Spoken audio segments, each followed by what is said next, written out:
Assalamualaikum warahmatullahi wabarakatuh. Salam sejahtera untuk kita semua dimanapun kalian berada. Kali ini kami akan membahas tentang penerimaan suatu informasi dan kualitas hidup. Tolong disimak sampai selesai ya, agar tidak gagal paham. Informasi merupakan kebutuhan manusia. Bukan saja pada saat ini, melainkan sejak manusia diciptakan. Hal ini dikarenakan oleh adanya naluri ingin tahu yang ada dalam benak manusia. Al-Quran mengingatkan penerimaan informasi untuk menimbang, bahkan menyelidiki dengan seksama. Informasi yang disampaikan khususnya oleh orang-orang yang tidak terpercaya. يا أيها الذين آمنوا إن جاءكم فاسق بنبأ فتبينوا أن تصيبوا قوما بجهالة فتصبحوا على ما فعلتم نادمين. Wahai orang-orang yang beriman, jika seseorang yang fasik datang kepadamu membawa suatu berita, maka telitilah kebenarannya, agar kamu tidak mencelakakan suatu kaum karena kebodohan atau kecerobohan, yang akhirnya kamu menyesali perbuatanmu itu. Quran Surat Al-Hujurat ayat 6.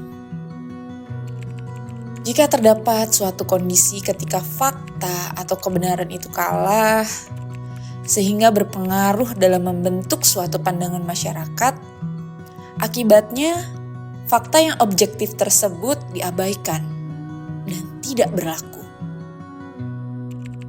Maka sekeras apapun usaha Anda untuk membeberkan semua fakta atau kebenaran, pada akhirnya akan kalah dengan yang sifatnya emosional dan kepercayaan pribadi.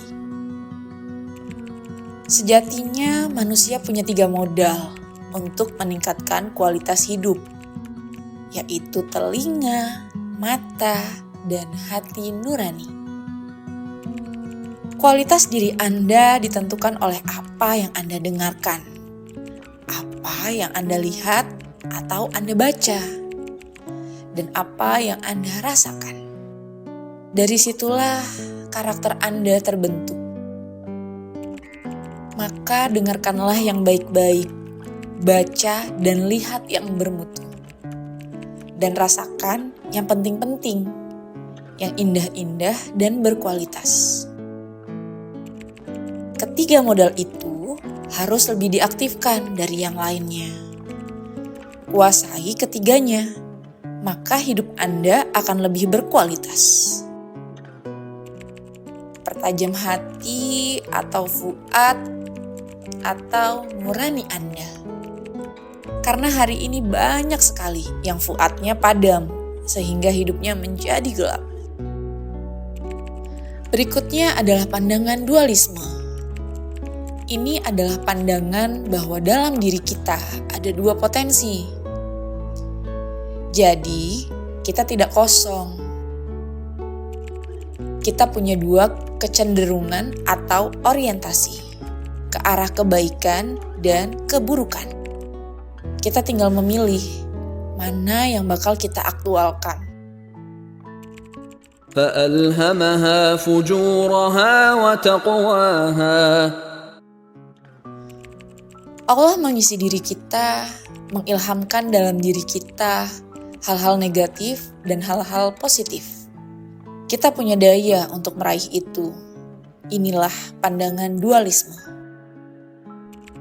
Kita bisa menjadi orang jujur, juga bisa menjadi orang yang curang. Kita punya daya untuk menjadi salah satu dari keduanya. Ada 2 potensi yang tertanam dalam diri kita.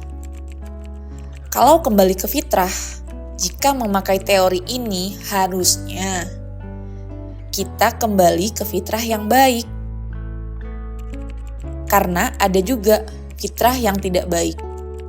Dalam diri manusia, terus-menerus berlangsung pertarungan antara kedua orientasi tadi. Berikutnya adalah pandangan humanisme.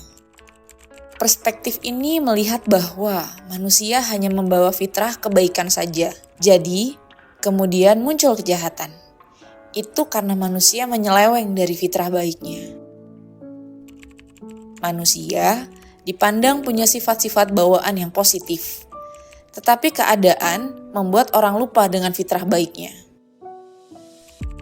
فطرة الله التي فطر الناس عليها.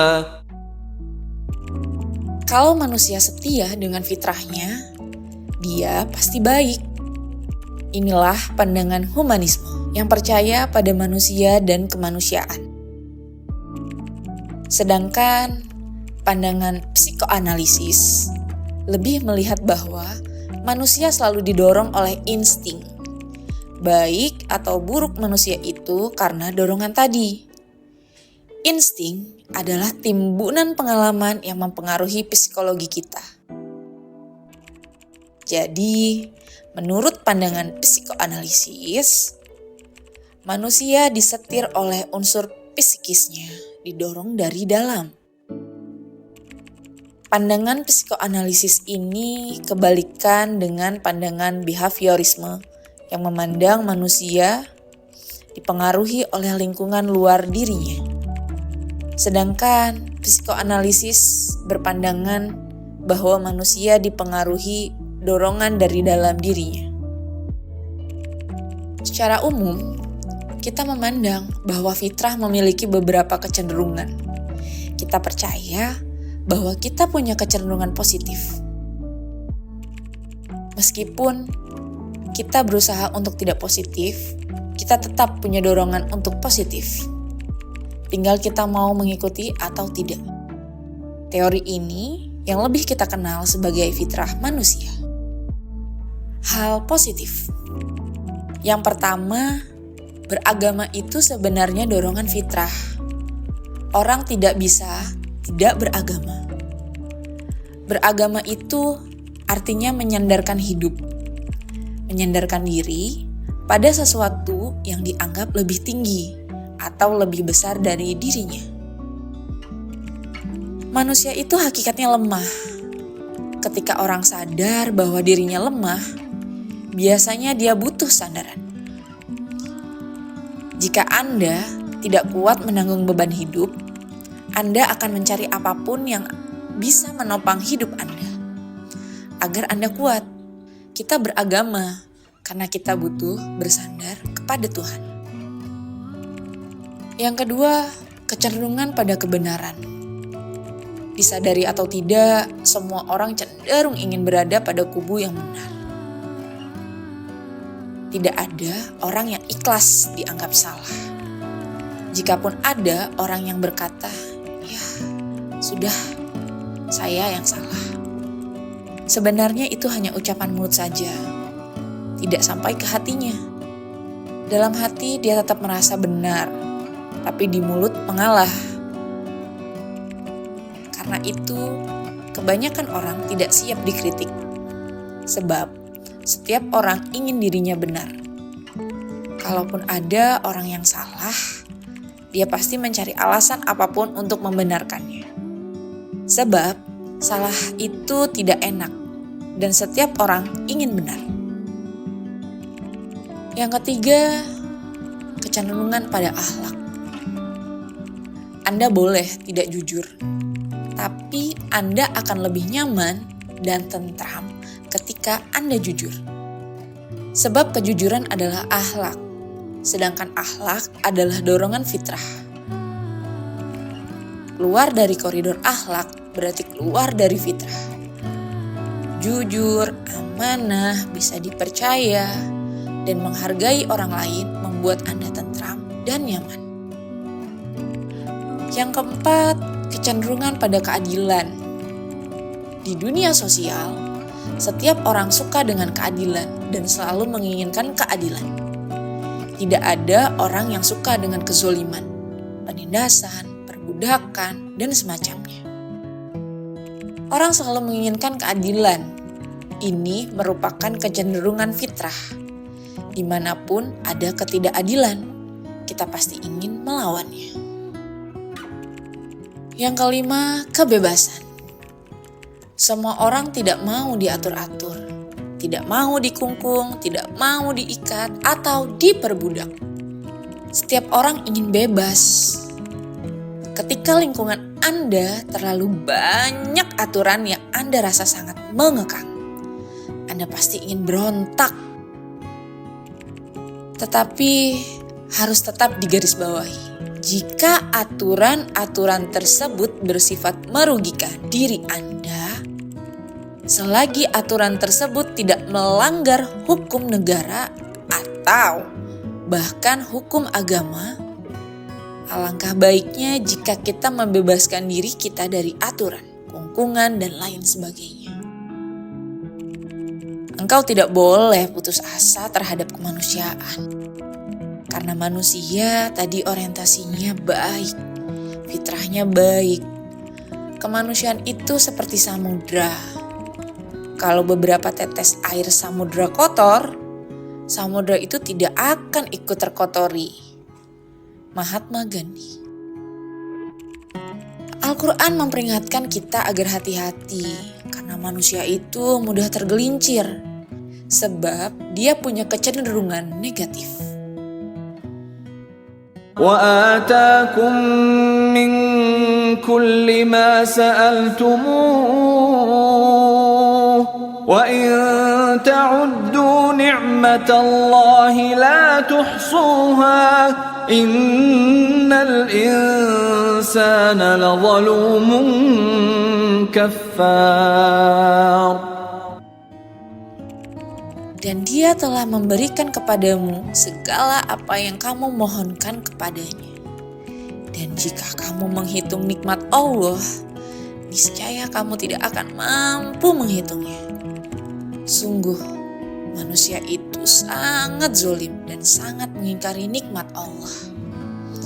Quran Surat Ibrahim ayat 34. Manusia itu sering terjebak dalam kezoliman dan kekufuran. Hati-hati, bisa saja Anda merasa tidak zolim, tetapi sebenarnya Anda sangat zolim dan menyakiti orang lain. Mungkin Anda merasa tidak kufur, tapi bisa saja perasaan Anda justru salah satu bentuk kekufuran. إنا عرضنا الأمانة على السماوات والأرض والجبال فأبين أن يحملنها وأشفقن منها وحملها الإنسان إنه كان ظلوما جهولا. Yang kedua, sesungguhnya kami telah menawarkan amanat kepada langit, bumi, dan gunung-gunung. Tetapi semuanya enggan untuk memikul amanat itu dan mereka khawatir tidak akan melaksanakannya. Atau berat. Lalu dipikullah amanat itu oleh manusia. Sungguh manusia itu sangat zolim dan sangat bodoh. Quran Surat Al-Ahzab ayat 72. Manusia itu zolim dan bodoh. Bodoh karena tidak mau menambah ilmu. Zolim karena tidak mau mengamalkan ilmunya. Dia mengerti mana yang baik dan mana yang buruk. Tetapi dia cenderung melakukan yang buruk.